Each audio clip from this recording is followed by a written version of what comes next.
संपर्क जहाँ भी हेउना बंधु हीरा परी हेबा दरकार। देखिबाकू छोट किंतु दामी आ मूल्यवान। कहा पाई खोला बही हुअनी बंधु। ए टाइम पास रो जमाना। फ्रेंड्स पढ़ी सारी फोपाड़ी देवे। कहा पछरे दौड़ी निजर भैल्यू कम करनी बंधु। जीए आपणकर हेब से कुआड़े जीवनी बंधु। प्रेम रे कुहा जाइथिबा गोटिए मात्र मिछ केबे भांगिबार नथिबा संपर्कर मूल को भी दोहलाई देई थाए।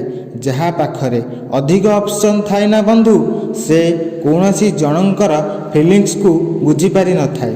केही भी निजर होई न थांती बंधु। एठी सबू टाइम पास करिबा पाई आमको निजर बनाती। जना नाही काहेकि छाड़ी चली जाती सही लोक जहाकू आमे जीवन भावी केबे हरैबाकू चाहि न थांती। जंत्रणा दुई प्रकार होई थाए।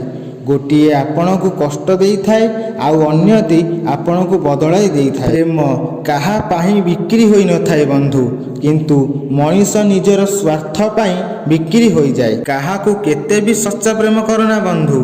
लोकों को सच्चा प्रेम करिया वाला नुह बरं भल चेहरा वाला ही पसंद आसी थाए।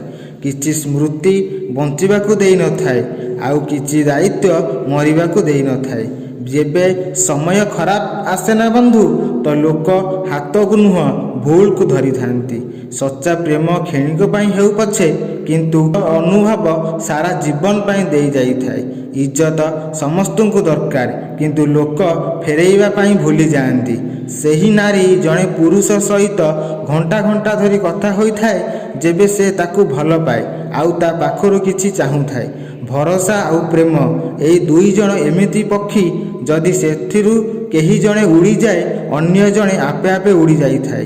प्रेम कौनसी खाद्य नुह जहाकू खाओ आउ रखी दियो। प्रेम को तुलेइबा पाई सारा जीवन समर्पित हेबाकू पड़ी थाए बंधु।